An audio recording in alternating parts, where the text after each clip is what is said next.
نحمده ونصلي على رسوله الكريم۔ محترم بھائیوں، دوستوں اور بزرگوں، دو چار باتیں مختلف آپ کی خدمت میں عرض کرنی ہے۔ اعتکاف کے احکام سے پہلے ایک سلسلہ چل رہا تھا کہ آدمی کے اوپر جو حقوق ہیں اس حقوق کو ادا کر دینا چاہیے۔ اس سلسلے میں ہمارا حال یہ ہے کہ یا تو ہمیں معلوم ہی نہیں ہے کہ لوگوں کے ہمارے اوپر حقوق کیا ہے، یا معلوم ہے تو اس کی ادائیگی کی فکر نہیں ہے۔ عام طور پر ہمارے معاشرے میں دیکھا جاتا ہے، ہم کسی کے ساتھ قرض کے لین دین کا معاملہ کرتے ہیں، قرض لیتے ہیں، تو ہماری بہت بڑی کوتاہی ہوتی ہے کہ قرض کے سلسلے میں کوئی تحریر اور لکھان نہیں ہوتا ہے۔ قرآن کریم کا حکم یہ ہے کہ آدمی جب قرض دے تو باقاعدہ تحریر لکھ لے، فلاں آدمی کو اتنا قرض دیا ہے اتنی تاریخ کے وعدے پر، یا میں نے فلاں سے اتنا قرض لیا ہے اتنی تاریخ کی ادائیگی کے وعدے پر۔ آدمی کو یہ چیز لکھ لینی چاہیے، اور پھر جس آدمی نے قرض لیا ہے اس کو اس بات کا خیال رکھنا چاہیے کہ میں نے قرض لیا ہے اور وعدہ متعین کیا ہے، میں ضرور اس کو ادا کروں گا۔ بہت شرم کی بات ہے، بہت افسوس کی بات ہے کہ اس سلسلے میں مسلم قوم بے انتہا پیچھے ہے۔ بعض مرتبہ واسطہ پڑتا ہے ہمارے غیر مسلم بھائیوں کے ساتھ، اور وہ جب قرض کے سلسلے میں لین دین کا معاملہ کرتے ہیں تو عام طور پر یہ ہوتا ہے کہ وہ وقت پر قرض کی ادائیگی کرتے ہیں، اور کبھی ایسا بھی ہوتا ہے کہ وقت سے پہلے ادا کر لیتے ہیں۔ لیکن ہمارا حال یہ ہے کہ جب ہم قرض لیتے ہیں تو وقت پر ادائیگی کا نام ہی نہیں ہوتا ہے۔ وقت کے بعد بھی مطالبہ کریں گے کہ بھائی آپ نے قرض لیا تھا، وعدہ کیا تھا، دے دیں گے، بہانے پر بہانے۔ بہت بری چیز ہے۔ جو طریقہ ہمارا تھا، جو کام ہمارا تھا، جو امت کے لیے نمونہ بنانا تھا، اسی کام میں ہم فیل ہو گئے۔ اور آج کل تو ہمارا حال یہ ہے کہ جب ہم قرض لیتے ہیں تو گویا کہ اسی نیت سے لیتے ہیں کہ اس قرض کو ہڑپ کرنا ہے، دینے کا نام نہیں۔ اسی لیے اگر قرض لینے والے نے قرض لیا، وقت اور وعدہ پورا ہو گیا، اس کے بعد اگر 3 سال 4 سال گزر جائے اور قرض دینے والا مطالبہ نہ کرے تو وہ ڈکار تک نہیں لے گا۔ بہت بری چیز ہے۔ نہیں، یہ تو حق ہے۔ میں نے پہلے بھی سنا ہے کہ نبی کریم صلی اللہ علیہ وسلم ابتدائی دور میں اس شخص کی نماز جنازہ نہیں پڑھاتے تھے جو قرض اپنے اوپر رکھ کر مر گیا۔ اتنی سخت وعید ہے۔ تو قرض کے سلسلے میں میں بتلا رہا تھا، حضرت حکیم محمد تھانوی رحمۃ اللہ علیہ نے اپنے انتقال کے پہلے ایک باقاعدہ رسالہ لکھا، العذر والنذر، اور اس میں یہ وضاحت کی کہ جس شخص کا میرے اوپر کوئی لین دین باقی ہے، جس شخص سے میری طرف سے جس شخص پر زیادتی ہوئی ہے، وہ مجھ سے لین دین بھی وصول کر لے اور زیادتی کا بدلہ دے، اور اگر یہ دونوں نہیں کرتا ہے تو معاف کر دے۔ اور ساتھ میں حدیث بھی لکھی کہ ایک مسلمان سچے دل سے معافی مانگتا ہے، پھر بھی اس کے بعد دوسرا بھائی اس کو معاف نہ کرے، کل قیامت کے دن اللہ تعالیٰ کی معافی کا امیدوار نہ ہو۔ یہاں پر ایک بات یاد رکھنے کی ہے، ہم نے کسی سے قرض لیا ہے، چاہے روپیہ پیسہ لیا ہے، چاہے مال لیا ہے، اب ہمیں دینے کی طاقت ہے، دے سکتے ہیں، اس کے بعد بھی معاف کر دو، یہ نہیں۔ یا عید کے موقع پر ملاقات ہوئی ہے، بس سب کچھ معاف کر دینا، ہاں سب کچھ معاف، ہم سمجھتے ہیں قرض معاف ہو گیا، نہیں۔ جو حقوق کے مالی پیسے کی شکل میں یا اور کسی چیز کی شکل میں لیا ہے اس کو ادا کرنا ضروری ہے۔ اگر ادا نہیں کر سکتا ہے تو سامنے والے سے کہے میری بالکل ایسی حیثیت نہیں کہ میں ادا کر سکوں، جتنا ہے اس کا کچھ کم کر دے بخوشی، یا تو آپ معاف کر دیں۔ تو جس نے قرض لیا ہے، جس کے اوپر قرضہ ہے، یا تو وہ تھوڑا تھوڑا ادا کرے یا تھوڑا معاف کروائے یا کل معاف کروائے۔ مصیبت یہ ہوتی ہے کہ قرض لینے والا مثلا 5,000 روپے لیے ہیں تو 2,000 دیتا ہے اور کہتا ہے اتنا ہے، لینا ہو تو لو اور نہ کچھ نہیں، باقی سب معاف۔ اب وہ بیچارہ دینے والا مجبور ہے کہ 5 تو نہیں ملتا، 2 مل رہے ہیں، اسی کی روڑا، اچھا بھائی 2 ہی دے دو۔ تو اس طرح 2 لینے سے 3 معاف نہیں ہوں گے، وہ باقی رہیں گے۔ تو حضرت نے یہ خط لکھا، یہ کتابچہ لکھا اور لوگوں میں پہنچایا۔ حضرت کے خلیفہ مفتی اعظم پاکستان حضرت مولانا مفتی شفیع صاحب رحمۃ اللہ علیہ زندگی کے آخری دنوں میں جب پہلا دل کا دورہ پڑا، اٹیک ہوا، تو پہلا اٹیک آیا ان کو، دل کا پہلا دورہ پڑا، تو افاقے کے بعد انہوں نے اپنے بیٹے حضرت مفتی تقی صاحب سے بلا کر کہا کہ بھائی حضرت تھانوی رحمۃ اللہ علیہ نے جس طرح ایک تحریر تیار کی تھی، میری طرف سے تم بھی ایک تحریر تیار کرو اور اس میں متعلقین سے لکھ دو کہ میرے اوپر کچھ لین دین باقی ہے تو مجھ سے وصول کر لیں، اگر مجھ سے کچھ زیادتی ہوئی ہے تو بدلہ لے لیں، اور اگر یہ دونوں چیز نہیں کرنا ہے تو کم سے کم مجھ سے معاف کر لیں، معافی دے دیں، میں معافی مانگتا ہوں۔ اور اس کتابچے کا نام انہوں نے لکھا کچھ تلافی مافات، کچھ یعنی میں ایسا کمزور بندہ ہوں کہ لوگوں کے حقوق جو مجھ پر ہے، مجھ میں اتنی طاقت نہیں ہے کہ میں پورا ادا کر سکوں، ہاں اتنا تو کر سکتا ہوں کہ جتنا ادا ہو سکے اتنے کے لیے تیار ہو جاؤں۔ اسے انہوں نے کہا کچھ تلافی مافات، یہ ضروری ہے۔ آدمی سمجھتا ہے کہ بس آدمی دنیا میں رہا پھر مر گیا ختم، نہیں، اللہ کے معاملے، اللہ کے حقوق یہ تو آسان ہے، بندوں کے حقوق بہت سخت ہیں، بہت مشکل ہیں۔ اللہ تعالیٰ خود فرماتے ہیں میں بندوں کے حقوق اس وقت تک معاف نہیں کروں گا جب تک کہ بندہ اپنے حقوق معاف نہ کرے، لہٰذا یہ بہت ضروری ہے۔ ہمیں تو آج اس چیز کا احساس ہی نہیں ہے۔ پہلا تو لین دین کا معاملہ، دوسرا ہے زیادتی کا معاملہ، مثلا ہم نے کسی گالی دے دی، کسی کی غیبت کر دی، کسی کو پریشان کر دیا، کسی پر ظلم کر دیا، کسی کا ٹھٹھا اور مذاق اڑا دیا، تکلیف پہنچائی، تو ہمارا فریضہ ہے کہ مرنے سے پہلے اس بھائی سے مل کر معافی تلافی کر لے، اس کو کہہ دے بھائی میری طرف سے زیادتی ہوئی ہے، ظلم ہوا ہے، میں تیار ہوں، تو بدلہ لینا چاہے بدلہ لے لے، میں نے تجھے مارا ہے تو مجھے مار لے، میں نے تیری برائی کی ہے تو مجھے 2-4 سخت جملے کہہ دے، یا تو جس طریقے سے بدلہ لینا چاہے میں تیار ہوں، اور اگر میرے بھائی تو مجھ سے بدلہ نہیں لیتا ہے تو اللہ کے واسطے میں تجھ سے معافی مانگتا ہوں تو مجھے معاف کر دے۔ حدیث میں ہے کل قیامت کے دن بعض لوگ انبار لے کر آئیں گے، نیکیوں کے ڈھیر لے کر آئیں گے، خزانے لے کر آئیں گے، لیکن کوئی آئے گا اور کہے گا اے الہ العالمین اس نے میرا حق دبایا ہے، میرے پیسے دبائے ہیں، میری زمین دبائی ہے، اس نے میری غیبت کی ہے، اس نے میری چغلی کی ہے، اس نے میرے پر ظلم کیا ہے، وہاں بدلہ دیا جائے گا، اور وہاں تو نیکی ہے، اس کے علاوہ کوئی بدلہ ہی نہیں۔ یہاں تک کہ تھوڑے وقت کے بعد حال یہ ہوگا کہ بہت بڑے خزانے لے کر آیا تھا، وہ سب نیکیاں ختم، اور حق والے باقی ہے کہ اللہ اس نے تو میرے اوپر ظلم کیا ہے، اس نے تو مجھے ستایا ہے، اس نے تو مجھے تکلیف پہنچائی ہے، مجھے حق دلوائی ہے۔ اب نیکیوں کا خزانہ تو ختم ہو چکا ہے، حق تعالی شان فرمائیں گے کہ اچھا جس کو ستایا ہے، جس پر ظلم کیا ہے، اس کی برائیاں اس کے اوپر کر دی جائے، اور نیکیاں تو ہے،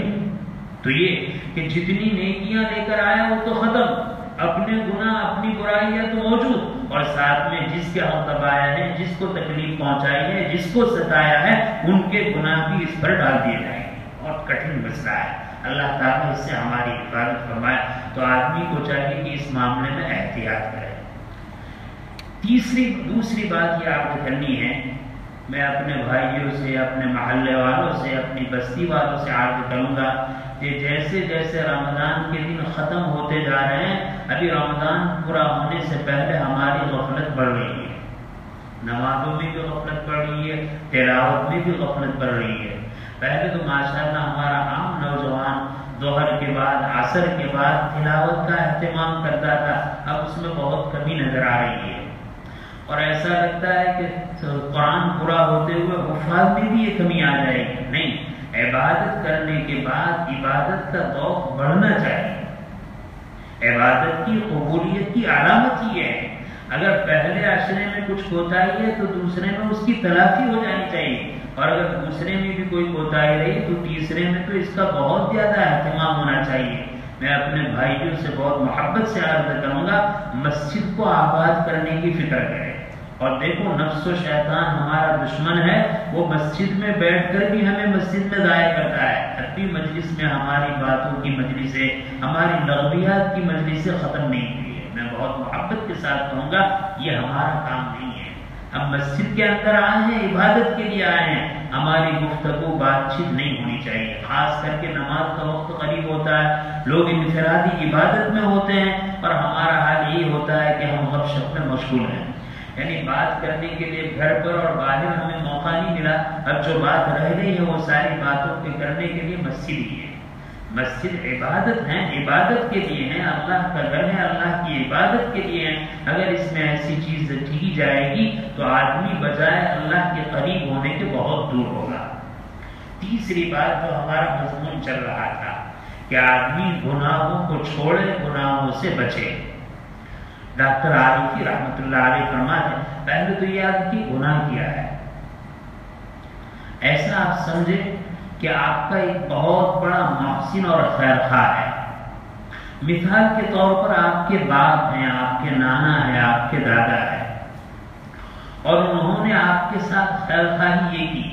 کہ دیکھا کہ میرا بیٹا ہے بیچارہ پریشان ہے، اس کے لیے رہنے کے لیے مکان نہیں ہے، تو باپ نے اپنے بیٹے کے لیے مکان بنا دیا۔ پھر دیکھا اس کے لیے کھانے پینے کا انتظام نہیں ہے، تو گھر میں کھانے پینے کی ساری ضرورتیں لا کر ذخیرہ کر دیا۔ غلہ بھی ہے، تیل بھی ہے، شکر بھی ہے، گیہوں بھی ہے، چاول بھی ہے، جتنی بھی کھانے کی چیزیں ہیں، اس کو محفوظ رکھنے کے لیے فریز اور ڈی فریز کی ضرورت تھی، وہ بھی لا کر رکھ دیا۔ پھر دیکھا گھر میں پنکھے کی ضرورت ہے، اے سی کی ضرورت ہے، وہ ساری چیزیں لا کر رکھ دی۔ پہننے کے لیے کپڑے نہیں تھے، سارے قسم کے کپڑے پہننے کے، بچھانے کے، گدے، تکیے، بستر، یہاں تک کہ ہماری جتنی بھی ضرورت ہے زندگی گزارنے کی، باپ نے احسان فرمایا کہ گھر کو اس سب سے آباد کر دیا۔ پھر دیکھا بیچارہ بیٹا ہے، سب کچھ ہے، لیکن کمانے کے لیے اس کے پاس اسباب نہیں ہے، باپ نے اس کے لیے دکان کا، ہوٹل کا، ملازمت کا انتظام کر دیا، ساری چیزوں کا انتظام کر دیا، اور ظاہری طور پر دنیا میں جو ضرورت ہے وہ سب کو پورا کر دیا۔ باپ تمہارا محسن ہے، تمہارا مشفق ہے، تمہارا مہربان ہے، وہ باپ یہ چاہتا ہے کہ میرا بیٹا دنیا میں پریشان نہ ہو۔ اس باپ نے تمہیں ایک بات کہی، اتنے سارے احسانات کے بعد ایک بات کہی، اور تم نے اس بات کو بجائے ماننے کے، قبول کرنے کے ٹھکرا دیا۔ جو تمہارا محسن ہے، جو تمہارا خیر خواہ ہے، جو تمہاری اتنی ساری بھلائی چاہتا ہے، جو تمہیں برائی اور پریشانیوں سے روکنا چاہتا ہے، اس نے ایک بات تمہارے فائدے کی کہی، تم نے اس بات کو نہیں مانا۔ محسن کی بات کو نہ ماننا یہ گناہ ہے۔ اب ذرا سوچئے، حق تعالی شانہ کے ہم پر کتنے احسانات ہیں۔ ابھی تو ہم پیدا بھی نہیں ہوئے، ماں کے پیٹ میں ہیں، اللہ نے ماں کے پیٹ میں ہمارے جسم کو صحیح سالم بنایا، دو آنکھیں ہیں دونوں دیکھنے والی ہیں، زبان ہے بولنے والی ہے، کان ہے سننے والا ہے، ہاتھ پیر ہیں حرکت کرنے والے ہیں، قلب ہے صحیح سالم ہے، دماغ ہے صحیح سالم ہے، آدھا ظاہری اعتبار سے، اندرونی اعتبار سے بالکل صحیح سالم ہے۔ یہ تو ماں کے پیٹ میں نظام کیا احسان فرمایا۔ پھر اس کے بعد اللہ نے ایمان والے گھر میں پیدا فرمایا، پھر اس کے بعد وہاں پر ہمیں بچپنا نصیب فرمایا، مشفق ماں باپ نصیب فرمائے، بھائی بہن نصیب فرمائے، جنہوں نے بہت شفقت کے ساتھ، بہت محبت کے ساتھ ہماری پرورش کی۔ پھر اس کے بعد ہم کچھ بڑے ہوئے، کھیلنے لگے، دوڑنے لگے، ہمارے بڑوں کے دل میں ڈالا کہ ہماری ضرورتوں کو پورا کرے، کھانا پینا، پہننا، کھیلنا، کودنا، آرام کرنا، زندگی بسر کرنا، یہ ساری چیزیں مہیا کی۔ پھر کچھ بڑے ہوئے، اللہ نے ہمارے ماں باپ کو، ہمارے بڑوں کو توفیق دی کہ ہمیں پڑھایا، ہمیں اسکول کی تعلیم سے آراستہ کیا۔ پھر کچھ بڑے ہوئے، اللہ نے ان کو توفیق دی کہ ہماری شادی کرائی، ہمیں آباد کر دیا۔ کتنے بڑے احسان ہیں۔ یہ تو ظاہری طور پر حق تعالی شانہ کے احسان کا حال تو بہت دور کی بات ہے، نبی کریم صلی اللہ علیہ وسلم کے احسانات کی بات تو بہت دور کی بات ہے۔ اگر آدمی صحیح معنی میں دیکھے تو اس کے جو ماں باپ جس کے ذریعے سے اس نے دنیا میں وجود لیا ہے، جنم لیا ہے، اگر ان کے احسانات کو دیکھے تو ہم حیران ہو جائیں گے کہ کتنے سارے احسانات ہیں۔ تو جب ماں باپ کے احسانات کا حال یہ ہے تو نبی کے احسان کا کیا حال ہوگا؟ اور نبی کے احسانات کا حال یہ ہے تو حق تعالی شان کے احسانات کی تو بات ہی کیا ہوگی۔ اس کے بعد حق تعالی شان ارشاد فرما رہے ہیں کہ ان کاموں کو کرنا ہے، ان کاموں کو چھوڑنا ہے۔ اتنا بڑا محسن، اتنا بڑا مہربان، اتنا بڑا مشفق، اتنا بڑا کریم اور رحیم، وہ ہمیں ایک بات کو کرنے کو کہتا ہے، ہم اس کو نہیں کرتے ہیں، اس کو چھوڑنے کو کہتا ہے، ہم اس کو کرتے ہیں، یہی گناہ ہے۔ محسن کی بات کو ٹھکرا دینا گناہ ہے۔ اور میرے عزیز بھائیوں، جس طرح محسن ہمارا خیر خواہ ہے، ہمیں حکم کرنے میں بھی ہمارا خیر خواہ ہے، محسن کبھی ہمیں ایسی بات کا حکم نہیں کرے گا جو ہماری طاقت سے باہر ہو، جس کو ہم نہیں کر سکتے، محسن کبھی ایسی بات کا حکم نہیں دے گا۔ لہذا حق تعالی شانہ کے جتنے احکامات ہیں، جتنے اوامر ہیں، جتنے نواہی ہیں، جتنے کاموں کو کرنے کا حکم دیا ہے اور جتنے کاموں کو کرنے سے روکا ہے، یہ سب ایسے ہیں جو ہم آسانی سے کر سکتے ہیں۔ یہ ہے گناہ کہ محسن کے کام، محسن کے حکم کو نہ ماننا، محسن کی بات کے خلاف کرنا، یہ گناہ ہے۔ کتنی بڑی بات ہے کہ اللہ احسان کرتے چلے جائے، اللہ نے احسانات کے دروازے کھول دیے اور اس کے بعد بھی ہمیں اس کا احساس نہیں۔ میرے عزیز بھائیوں، گناہ خطرناک چیز ہے۔ حضرت شیخ جنید بغدادی رحمۃ اللہ علیہ کے شیخ ہیں شیخ سلطی سختی رحمۃ اللہ علیہ، وہ فرمایا کرتے تھے کہ آدمی گناہ کرتا ہے، گناہ کرتے ہوئے ڈرتا ہے، گناہ کرتا ہے لیکن گناہ کرتے ہوئے ڈرتا ہے،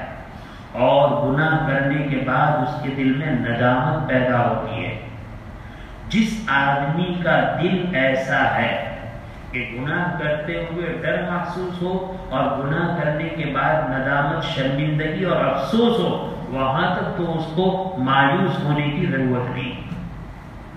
وہاں تک مایوس ہونے کی ضرورت نہیں۔ کیوں؟ گناہ کرتے ہوئے ڈرتا ہے، گناہ کرنے کے بعد افسوس ہے تو وہ گناہ سے توبہ بھی کرے گا۔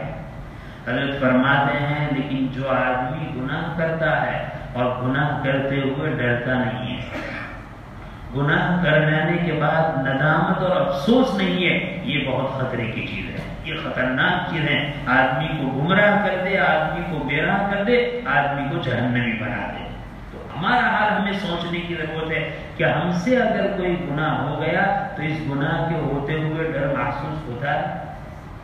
ہم سے گناہ کے ہو جانے کے بعد ندامت اور شرمندگی ہو رہی ہے، یہاں تک ہے تب تو انشاءاللہ عافیت ہے کہ توبہ کی توفیق ہوگی، لیکن اگر یہ نہیں ہے تو بہت ضرورت کی ضرورت ہے۔ میں سب کے بارے میں تو نہیں لیکن اپنے بارے میں، اور ہر شخص شاید اپنے بارے میں یہ فیصلہ کرے گا کہ آج ہمارا حال یہ ہے کہ گناہ کرتے ہوئے ہمیں کوئی ڈر نہیں ہے، اور گناہ ہو جانے کے بعد ہمیں کوئی شرمندگی، کوئی ندامت، کوئی افسوس نہیں ہے۔ آج کی مجلس میں اللہ سے مانگے کہ اللہ ہم آپ سے ایسا قلبہ مانگتے ہیں کہ گناہ کرتے ہوئے خوف اور ڈر ہو آپ کا، اور گناہ ہو جانے کے بعد شرمندگی اور ندامت ہو، انشاءاللہ باقی بات آئندہ ہوگی۔ اللہ تعالیٰ شانہ کہی سنی باتوں پر عمل کی توفیق نصیب فرمائے، آمین وآخر دعوانا الحمدللہ رب العالمین۔ الحمد لله رب العالمين عدد خلقه ورضا نفسه وزنة عرشه ومداد كلماته اللهم لا أحصي ثناء عليك أنت كما أثنيت على نفسك اللهم صل على محمد وعلى آل محمد كما صليت على إبراهيم وعلى آل إبراهيم إنك حميد مجيد ربنا آتنا في الدنيا حسنة وفي الآخرة حسنة وقنا عذاب النار ربنا لا تزغ قلوبنا بعد إذ هديتنا وهب لنا من لدنك رحمة إنك أنت الوهاب الہی اپنے فضل سے ہمارے حال پر رحم فرما۔ اے اللہ ہم گنہگار ہیں، خطا کار ہیں، ریاکار ہیں، سیاہ کار ہیں، اے اللہ گناہ کر کر کے گناہوں سے ڈرنے کی بات تو دور رہی، اے اللہ گناہوں پر دلے ہو چکے ہیں، اے اللہ گناہوں پر جری ہو چکے ہیں، اے اللہ نفس و شیطان یہ کہلواتا ہے کون ہے جو ہمیں روکے، ہم جو چاہے وہ کرے، اے اللہ ایسے شیطانی الفاظ ہماری زبانوں سے نکل رہے ہیں، اے اللہ گناہ کے بعد ندامت تو کیا ہوتی، گناہ کے بعد فخر ہوتا ہے، ہم نے ایسا کیا، ہم نے ایسا کیا، ہم نے اتنا کمایا، اے اللہ ایسے شیطانی الفاظ، ایسے کفری الفاظ ہماری زبانوں سے نکل رہے ہیں، اے اللہ دل سے خوف خدا نکل چکا ہے، اے اللہ دل سے خشیت الہی نکل چکی ہے، اے اللہ قلب سیاہ اور گندا ہو چکا ہے، اے اللہ محض اپنے فضل و کرم سے ہمارے دل کو آپ کی معرفت سے بھر دیجئے،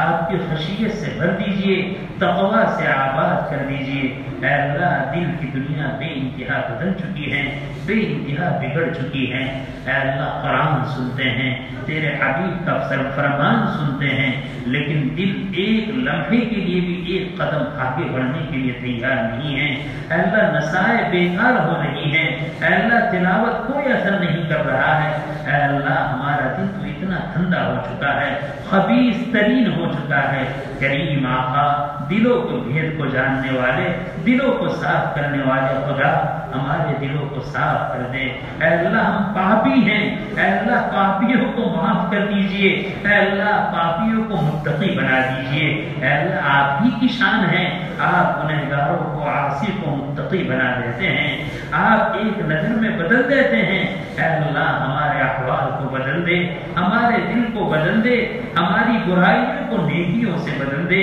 ہماری پریشانیوں کو راحت سے بدل دے، ہماری نافرمانی کو فرما برداری سے بدل دے، اے کریم آقا آج تو کچھ ایسا ضرور کر دے، اے اللہ گناہ کر کر کے اے اللہ ہم تو نکمے ہو چکے ہیں، دل اتنے سخت ہو چکے ہیں کہ اے اللہ دنیا اثر کرتی ہے، دنیا کے ظالم اور جابروں کی باتیں اثر کرتی ہیں، اے اللہ ناچنے والے اور رقصندوں کی باتیں اثر کرتی ہیں، اے اللہ نہیں اثر کرتا ہے تو تیرا کلام اثر نہیں کرتا ہے، تیرے حبیب کا فرمان اثر نہیں کرتا ہے، اے اللہ دل اتنا سیاہ ہو چکا ہے، اے اللہ دل کی گہرائیوں میں گندگی اتنی پہنچ چکی ہے، کریم آقا رحم فرما دے، اے اللہ آج آپ سے یہی سوال ہے، اے اللہ ہمیں پاک کر دے، ہمیں صاف کر دے، ہمارے دلوں کو مصدع کر دے، ہمارے دلوں کو مطہر کر دے، اے اللہ معاشرے میں برائی اتنی عام ہو چکی ہے تو برائی کو برائی کہنا مشکل ہو چکا ہے، اے اللہ بے حیائی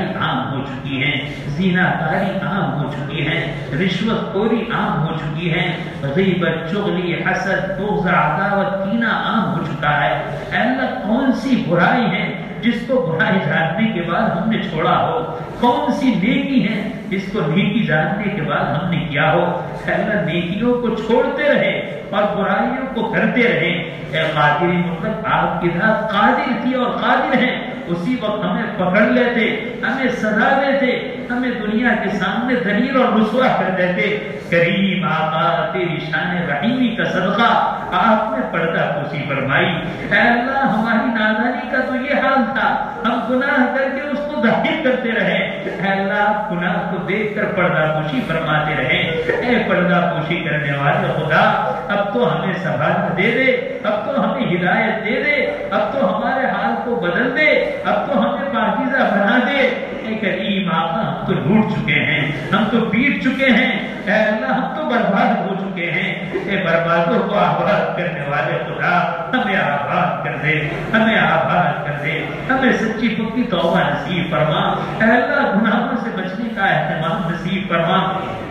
اے اللہ ہم سے کچھ نہیں ہوتا، اگر ٹوٹی پھوٹی کچھ عبادت ہوتی ہے تو ریاکاری کی نظر ہوتی ہے، اے اللہ ہم اپنے آپ کو سمجھ بیٹھتے ہیں، اے اللہ گناہوں کا انبار ہے، اے اللہ ایک بھی نیکی آپ کے دربار میں پیش کرنے کے قابل نہیں ہے، اور اللہ ایک ایک گناہ ایسے ہیں جو ہماری ہلاکت کے لیے کافی ہے، اے کریم آقا یہ تو آپ کی شان کریمی ہے کہ آپ نے پردہ پوشی فرما کر نعمتوں کی بارش برسائی ہے اور پکڑ سے ہماری حفاظت کی ہے، اے اللہ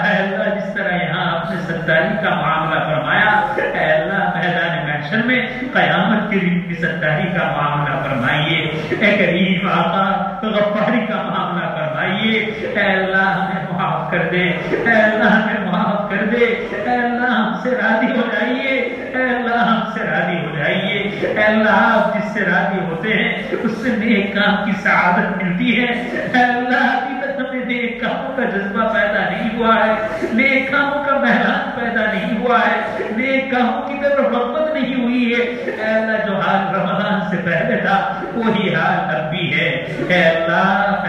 ہمارے حال پر رحم فرما دے، اے کریم آقا کرم فرما دے، اے رحیم آقا رحم فرما دے، اے اللہ پوری امت کو سنبھالا دے دے، پوری امت کو ہدایت دے دے، پوری امت کو توبہ کی توفیق عطا فرما دے، اے اللہ ہم پریشان حال ہیں، ہماری پریشانیوں کو دور فرما، ہم بیمار ہیں، ہمیں شفاء کاملہ عاجلہ دائمہ مستمرہ نصیب فرما، ہم میں سے بہت سارے مقروض ہیں ان کے قرضوں کی ادائیگی کی شکلیں پیدا فرما، بہت سارے تیرے بندے ہیں جن پر حج فرض ہو چکا ہے ابھی تک حج کی سعادت سے محروم ہیں، اے اللہ ان کے لیے حج کرنا آسان فرما، اے اللہ تیرے حبیب کے، اے اللہ تیرے وہاں تیرے کلام کے اور تیرے بندوں کے بے شمار حق ہمارے اوپر ہیں، اے اللہ ان حق کو پہچان کر ادا کرنے کی توفیق عطا فرما، اے اللہ ان حق کو ضائع کرنے سے ہماری حفاظت فرما، اے اللہ فطرت میں لوگوں کے مال کے ہڑپ کرنے کا جو ولولہ ہے اے اللہ اس کو ختم فرما، اے اللہ حرام خوری کے اثرات مرتب ہو چکے ہیں، اے اللہ اپنے پرائے بن چکے ہیں، ماتحت نافرمان بن چکے ہیں، گھر گھر میں اے اللہ جھگڑا اور فساد ہیں، اے کریم آقا یہ حرام خوری کو ختم فرما، اے اللہ حلال رزق نصیب فرما، طیب رزق نصیب فرما، اے اللہ اس کے اثرات کو زندگی کے ہر شعبوں میں زندہ فرما دیجئے، اس کے انوار اور برکات سے مالا مال فرما دیجئے، اے اللہ رمضان کے انوار اور برکات سے ہم سب کو مالا مال فرما دیجئے، کسی کو محروم نہ فرمائیے، اے اللہ جتنی خیر ہے ہمیں عطا فرما دیجئے، جتنے شرور و فتن ان سے ہماری حفاظت فرما دیجئے، اے اللہ دنیا آخرت کی بھلائی کا آپ سے سوال ہے، دنیا آخرت کی برائی سے آپ سے پناہ طلب کرتے ہیں، اے اللہ جو کچھ مانگا وہ بھی عطا فرما، جو کچھ رہ گیا اپنے فضل سے اس سے بڑھ کر اور بہتر بیماری نصیب فرما، اے اللہ ہماری دعا کو اپنے فضل و کرم سے حضرات انبیاء علیہ السلام کے صدقہ خیر قبول فرما، ربنا تقبل منا انك انت السميع العليم وتب علينا انك انت التواب الرحيم، وصلى الله تعالى على خير خلقه سيدنا ومولانا محمد وآله واصحابه اجمعين برحمتك يا ارحم الراحمين.